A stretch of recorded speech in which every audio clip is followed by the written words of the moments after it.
One more person who tested positive for COVID-19 in Saskatchewan has passed away. It was a person in the 80-plus age category in the Saskatoon zone. There are 113 new cases in the province. 10 are in the northwest, including 2 in the immediate Lloydminster area, where we have 68 active cases. There are 1,368 active cases in Saskatchewan. 108 people are in hospital, including 5 in the northwest. More than 725,000 vaccine doses have been administered province-wide, with almost 47,000 in our zone. While the idea of summer festivals seems uncertain right now, Lloydfest is getting preparations to host Border City residents in August. I spoke with the founder for more details. This August will be the third Lloydfest in the Border City. Last year presented difficulties with the pandemic, which forced the festival to host most of their activities virtually. This year, the festival is taking a new approach. You will get some additions in 2021.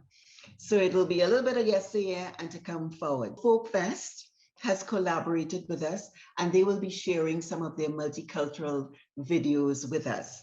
And of course, also on the western side, we've collaborated with some members of the African community, and so we'll be getting some videos there. The drive-in movie and event will be held at the exhibition grounds, where there will be food trucks featuring cuisine from various cultures. Cambridge says they want the movie to be very inclusive.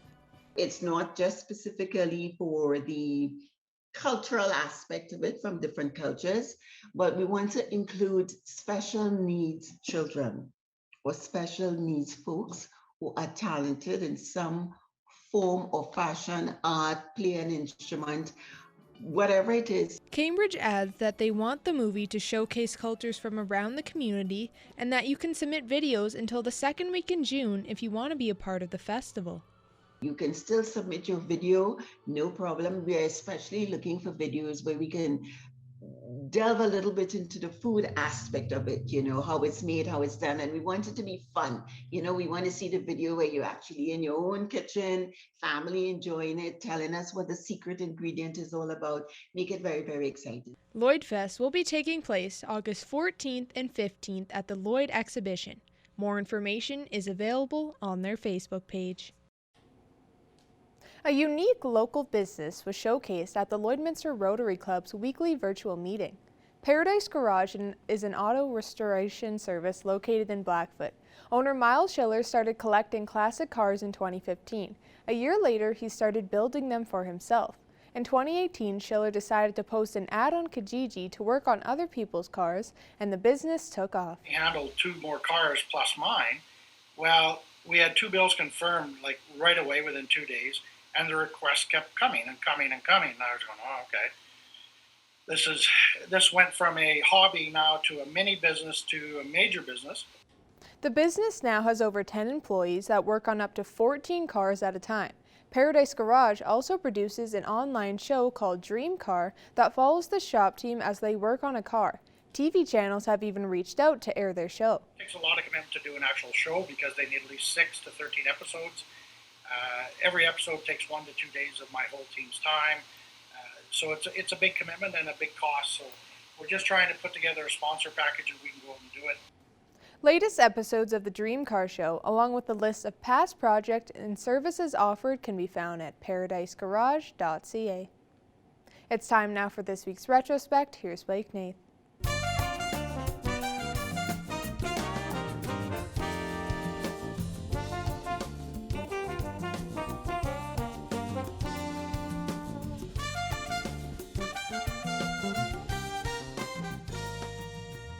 This week in retrospect.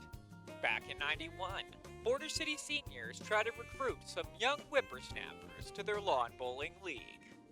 We had quite a few new members or new people coming to learn the game. And we have coaches here, and it's free lessons.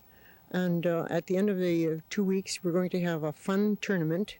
And we're hoping that the members and all the ones that took the lessons will come out and enjoy the game. The Lloydminster Club is starting its 4th season at Budmiller, and while it's a relatively new club, Irene Waring, a Level 1 coach, says they're making progress. We've had a lot of help from Edmonton, especially Nick Watson's up there, and he's come down and coached us several times. Also Greg Dosky, which is on the national teams, and they've given us a lot of help. Lawn bowlers, like most sports, always struggle to keep the membership up. However, right now they're trying to live down a misconception. When you talk of the sport, you think of our seniors. And while they do account for the largest percentage of the membership, lawn bowling is not a seniors-only sport. And in 96, local hockey star Wade Redden gets sent to the big league. The Islander organization at this time is extremely proud and pleased to select Wade Redden from the Brandon Wheat team. So a defenseman goes number 2. It was just over a year ago that Redden was drafted second overall by the New York Islanders before being traded to the Ottawa Senators in a blockbuster deal. And after having his Western Hockey League season come to an end 2 weeks ago, as his Brandon Wheat Kings lost out in the Memorial Cup semifinal, Wade Redden and his Sens last night agreed on a 3-year deal that will pay him $850,000 a season plus bonuses. Redden likes the deal, and he likes the future of the Senators. You know, to grow with the team, I'll just be young. The team's, you know, rebuilding or whatever too. So, you know, hopefully everybody can take the steps necessary to bring a winning team to Ottawa, and you know, hopefully everything works out. And that's all for this week in Retrospect. Retrospect is brought to you by Webb's Machinery. Find New Holland products at Webb's Machinery, your dealer in Vermilion, Vegreville, Lamont, Wainwright, St. Paul, and Consulate. Now our Connor Chan will take a first look at your weather forecast.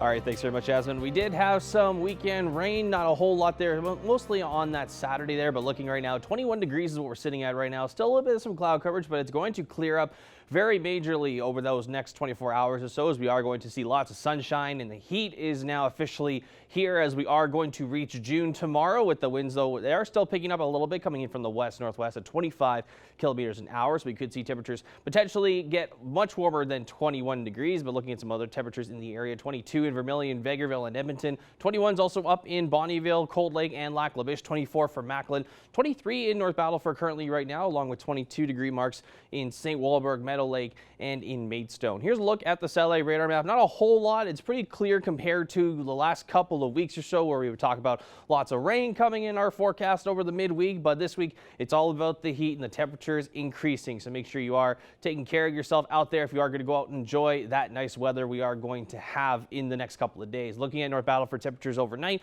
7 degrees, a little bit of clear skies. We will see a little bit more cloud coverage tomorrow in North Battleford with that high of 28 degrees. The wind is going to stay pretty consistent throughout the evening. 28 degrees overnight in North Battleford, in Cold Lake, with 26 degrees tomorrow, with that same cloud coverage hovering around for most of the Lakeland region, and same for us here in Lloydminster. 9 degrees overnight with partial clear skies, and then cloud coverage tomorrow and a little bit of sun. So kind of similar to what we see today. It's just going to be a little bit warmer, as we are very shy of 30 degrees. And as we look here to the next 3 days, we are going to have 30-degree temperatures, as we are going to see lots of high pressure systems moving into that central parts of Alberta, as well as southern Alberta and Saskatchewan. So lots of 30-degree temperatures, and also lots of sun as well. So 30 on Wednesday and 32 degrees on Thursday, with a low there of 14 degrees. That is a look at your weather forecast for now. We'll have more primetime local news after the break.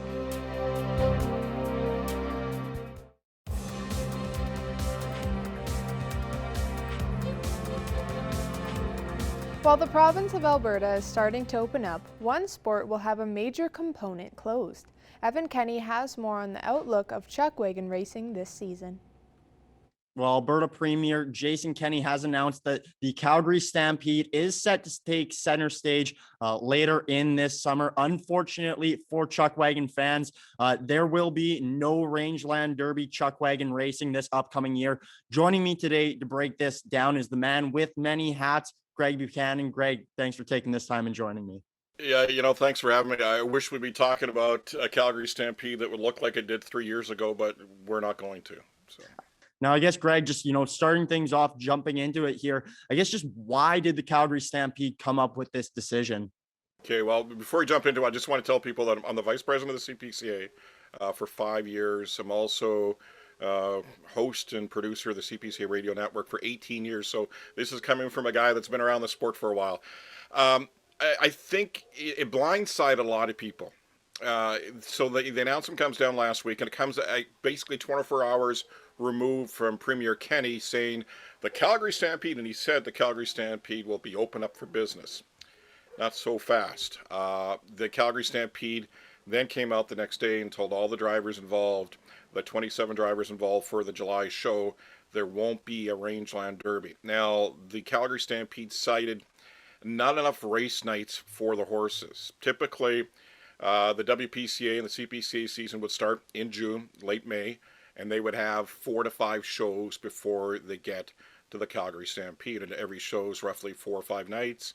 So enough race nights in for those horses to be ready for the Calgary Stampede. With no shows for the WPCA, at least right now, Ponoka could be a show that they will have in the early part of July. As for the CPCA, 2 shows before the Calgary Stampede. Calgary Stampede just thought, and they kind of put it to the reality of hockey. You wouldn't ask hockey players to play a preseason games and then jump into the Stanley Cup playoffs. And I understand where they're coming, their logics from that. But if you talk to any chuck wagon driver, they start training for the season in May. So those horses that they're talking about that's not getting a lot of track time, they're getting track time almost every day or every second day for the last number of months. And those chuck wagon drivers know more about their horses than anybody. So for the Calgary Stampede to know more about the welfare of the horses than the drivers themselves, I think that's doing a disservice. Well, Greg, and piggybacking onto your point there, when you talk about hockey, well, there's a guy right now in the Stanley Cup playoffs named Nikita Kucherov, who just missed an entire season and is now hopping back into his sport. You know, these professional athletes, they train for this, you know, they train to play their sport and excel at it. So I don't know if that quite is an argument. Greg, as well, a Stampede spokesperson earlier, or rather late last week, said it would be inappropriate to go from spring training to a high stakes championship, such as the Calgary Stampede there. So up in the air whether or not you know, that is actually correct or not. Greg, you know, moving forward, while it is unfortunate, you know, no chuck wagons at the Calgary Stampede, what's the future looking like for the CPCA here? The CPCA and in general for the sport now, doing the radio, and I interviewed Buddy Bensmiller a number of years ago, and this is kind of going back to the Calgary Stampede and about the future of the sport.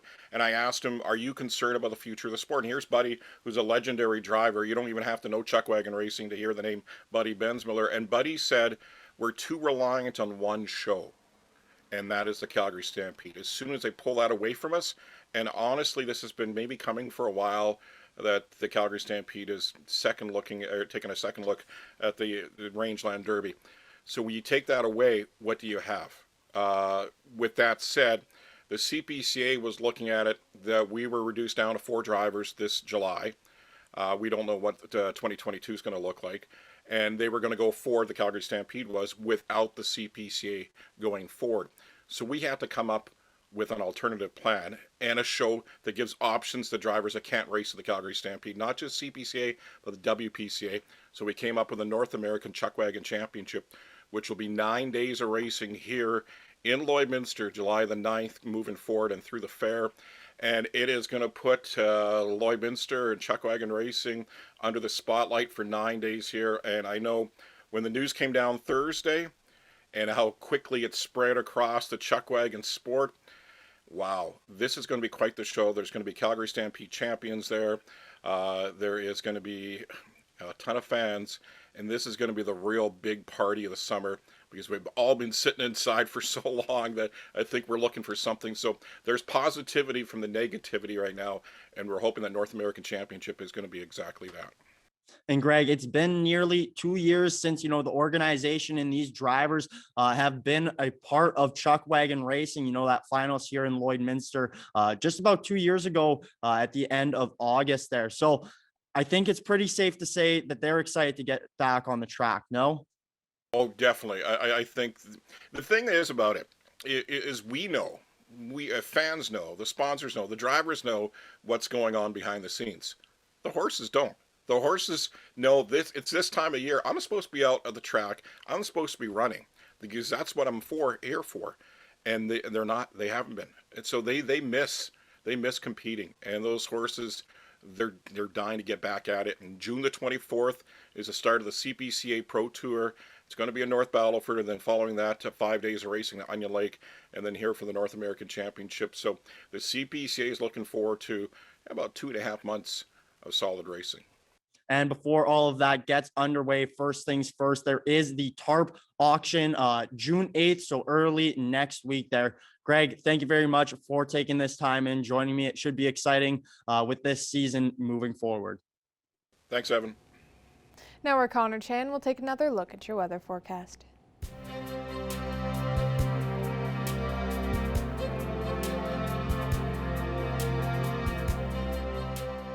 All right, thanks very much, Jasmine. Still sitting around that 21-degree mark. Lots of warm temperatures throughout most of Alberta and Saskatchewan today, as we are going to see those high-pressure systems moving in, which high-pressure systems means lots of sun and lots of heat as well on top of that. So 22 degrees out in Edmonton, Cold Lake, and 23 also for Whitecourt and in Edson, 24 degrees in Red Deer. Looking over to Saskatchewan, just a tad warmer in some places like in Melfort at 26 degrees, 25 for both Saskatoon and Prince Albert, and then of course 23 degrees in North Battleford. Taking a look to those northern temperatures, they're kind of in the middle-ish area in temperatures. We're in those mid ranges.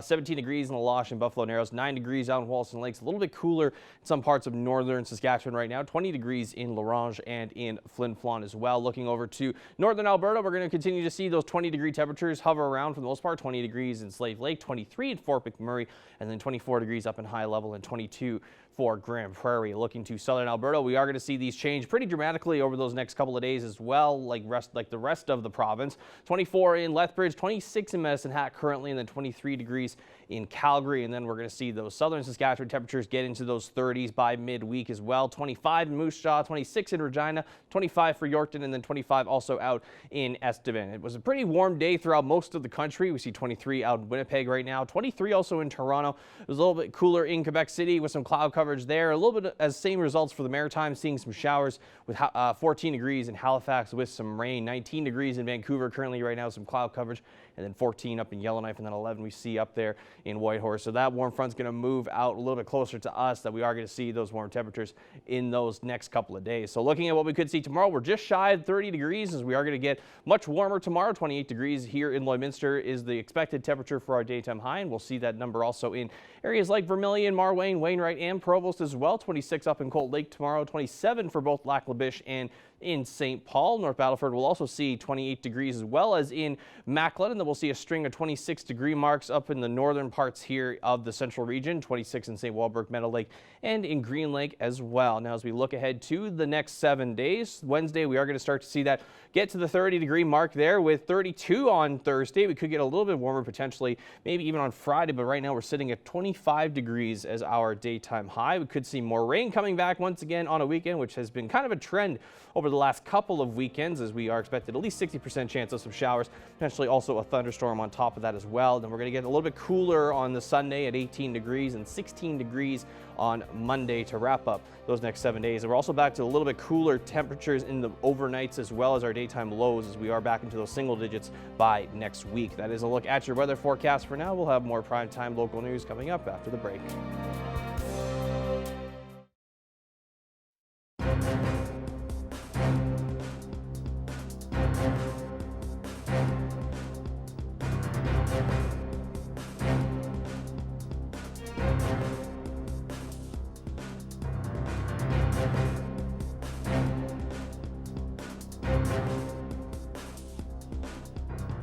Joining me for Primetime Local News is Malcolm Radke with the Lloydminster Region Health Foundation.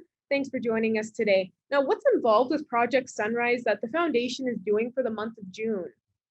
Sure, thanks for having me on, Shelby. So for the month of June, and actually for May as well, we kicked off a series called the Living Well series, just simple practices for everyday well-being. We've done a lot of work over the last couple of years on more emergent needs and like rapid response to mental health crisis in the local community. But we really thought, what are we doing for, just the everyday person who's out there working hard and life's just hard. So that's where the idea came from. We were actually approached by Carrie and Jody from the Nest Project. They're originally from Vermilion, and they had this great idea to at least kick the series off. And unfortunately, we obviously had to do it online via Zoom for the first couple months. But just at least as a starting point, it's absolutely free to the public. And the idea is you attend for one evening a week for the first 3 weeks of June, and then we'll break for summer and look to pick back up in late August and come up with another theme and work with Carrie and Jody from there. And the foundation has teamed up with the Thorpe Recovery Center for this? Yeah, that's right. The Thorpe Recovery Center actually originally reached out to us with the idea. They had done some work already with Carrie and Jody and out there at the Thorpe, and they could essentially vouch for them. They make sure that their residents, if it fits in their schedule, at least can watch the recording, and it's part of their programming there. And then they're just helping spread the word. Obviously, they've come a long way recently and have more of a public presence locally when it comes to mental health and addiction. So we always appreciate working with them to spread the message to as many people as possible. And what can participants all expect to do in this workshop? Yeah, so it's a blend of mindfulness activities and just talking about positive psychology and positive self-talk. That's this specific month. Obviously, come with a journal, take some notes. It's localized content from your neighbors down the road, as opposed to just a generic program that you can find online. It's a mixture of stuff like that. They'll give you some tips on movement and nutrition and things like that as well. But for this particular month, the theme is obviously just joy and positive emotion, and how to actually just conjure it up within yourself and actively work on it, as opposed to just being subject to your emotions if you're feeling like you're having a rough day. And why does the foundation and Thorpe Recovery Center believe that this workshop is so important for community members to have? Well, we know people out there are struggling, obviously COVID, but even before COVID, people were struggling. And no matter your situation, we like to think that at least with online and Zoom and with absolutely no cost, free to register, people can come to this basically on their own terms from the comfort of their own home. Even if, like we're seeing already, a lot of people are accessing the recordings after the fact, so they don't even have to deal with the human interaction with the actual facilitator. And that's fine too. The idea is just to meet people where they're at locally here, take care of everybody in the Lloydminster region, and at least have something anyways. You want to get into private counseling, or if things are starting to head to that kind of yellow to orange, getting close to red zone, we want to make sure that there's some proactive things you can do to at least take care of yourself and the loved ones around you before it gets worse. And what days will the workshop be, and how can people sign up who are interested? Yeah, so the June sessions are June 1st, so tomorrow, Tuesday evening, and then a week later on the 8th, and then a week later on the 15th. So it's a 3-week series, and it's 7 to 8 p.m. local time each evening, every Tuesday. And where can they sign up online? Yep, you betcha. Lloydminstermentalhealth.ca is our headquarters for all things happening locally when it comes to mental health. So it's lloydminstermentalhealth.ca/livingwell, all one word, and you'll see the register link about halfway down the page, and you can hear a little bit more about the program and obviously a little bit more about Carrie and Jody's stories. Well, I personally think this is a great idea to have for people in the community to be able to join this, and definitely need help throughout COVID-19, the pandemic, how it's affected them. Is there anything else you'd like to add for people to know about? No, besides that, I would just say, we're trying it out right now with the Zoom format. Very excited to see that restrictions are opening up later on this month. So Carrie and Jody have already reached out to say, let's do some in-person stuff later on into the summer. So just starting out right now, and then obviously watch for future announcements late August and into the fall of some in-person things we can do together. Perfect. Well, thanks again so much for joining me today, Malcolm. Thanks for the coverage.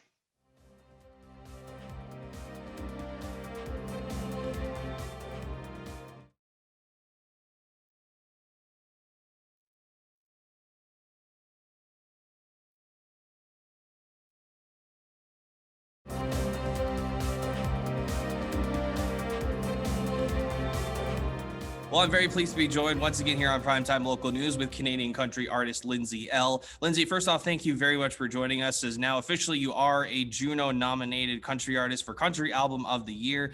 Share with our viewers how you found out you were nominated. So I found out on my on Zoom. Actually, I was on Zoom with my rockstar publicist and my manager, and I cried. I totally cried, Connor. I mean, to be nominated for my first Juno Award ever on a record that meant so much to me and that means so much to me, it's just a really important nomination and a really important award show to me. I've watched the Juno Awards ever since I was a little girl, and dreamed like watching Shania walk up on stage and accept award after award after award. And so to be nominated in a category like Country Album of the Year for an album that I have just put so much of my heart into, and was a real huge turning point just in my life in general, as opposed to like claiming a lot of things and who I am and my story and coming out with that. It just was like a huge flag in the sand. And so to be able to get a Juno nod and nom from that moment means a lot. And on top of it, it's the 50th anniversary of the Juno Awards, so it even makes it more special. Now, one of the songs on the album, Heart Theory, Want Me Back, got certified gold, which was a surprise to you on ET Canada. And it also was your second #1 on Canadian country radio. So what does getting those recognitions mean to you for this album? We work so hard. I mean, all of us work so hard. And as artists, we work so hard, like putting our head down and just doing the grind and traveling all over the place pre-COVID and just working night and day. And to be able to celebrate some moments like this, like a Juno nomination or a gold record, it does make everything worth it. And it does make everything seem that you're like doing the right things, or you're at least heading in the right direction. Because sometimes it's like easy to kind of lose sight of everything and be like, does any of this matter? Like, does any of this really matter at the end of the day? And so anytime you can celebrate even tiny steps or huge steps along the journey with things like this, they're so meaningful. It was also announced recently that you're going to be joining Blake Shelton on his upcoming tour within the next couple of months. So talk about the excitement for you and how you managed to score a spot on his tour. I am so excited. I'm so excited, Connor, to be on the road with Blake. I've been a huge fan of Blake for so long. I mean, talk about like just having songs that are generationally changing songs, and of course watching him be on The Voice for all these years. I'm such a huge Blake fan. He's so funny, and as an artist around town, he's just such a good dude. You know, I met him years and years ago, and he still to this day, like, he didn't need to care at all who I was. I think I met him for the first time probably about 6 years ago. And he met me, and then 6 months later we saw each other at CMA Awards or something, and he was like, Lindsay, it's so good to see you. And I'm like, Blake remembered me? Like, what? Like, he doesn't need to do that. And he meets so many people. And so he's just such a good dude. And I'm so excited about the tour because Blake's show is like this country music mecca moment. So he has Martina McBride, Trace Atkins, and Tracy Byrd a part of his show. And we get to open up the stage for that show. So we are right before Blake, and I just cannot wait to warm up that audience and make sure everybody's ready for the incredible show to come. And lastly, Lindsay, if you're lucky enough to hear your name called for Country Album of the Year at the Junos, what will it mean to you? Whew, I mean, even hearing you say that question, it just means so much to me. I mean, this isn't just a flash in the pan. I mean, I'm getting emotional even talking about that. Like, this album is has changed my life in so many ways. Even just writing it and releasing it, and having the courage to say the things I did on some of these songs. And so to be able to be celebrated from an organization like the Junos for an album like this will mean the world to me. It truly would.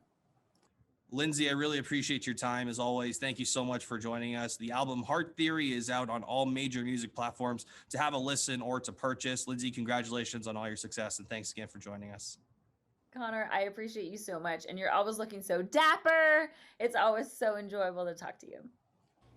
All right, taking one last look here at your weather forecast. We are going to get pretty warm throughout the week here as we look into tomorrow, 27 degrees for our daytime high. Then we're going to get into the 30s midweek here on Wednesday, Thursday. So 30 on Wednesday, and then 31 on Thursday, or 30 on Wednesday, excuse me, 31 on Thursday, 26 on Friday. Some showers possibly coming back for Saturday with a 60% chance of that happening with 18 degrees. And then 17 degrees on Sunday with some cloud coverage, as we are going to start to gradually get that a little bit back, and we are going to cool off a little bit there on the Monday with that high of 16. That we're going to start to see some single-digit digit lows starting on that Sunday with 5 and 6 for our daytime lows.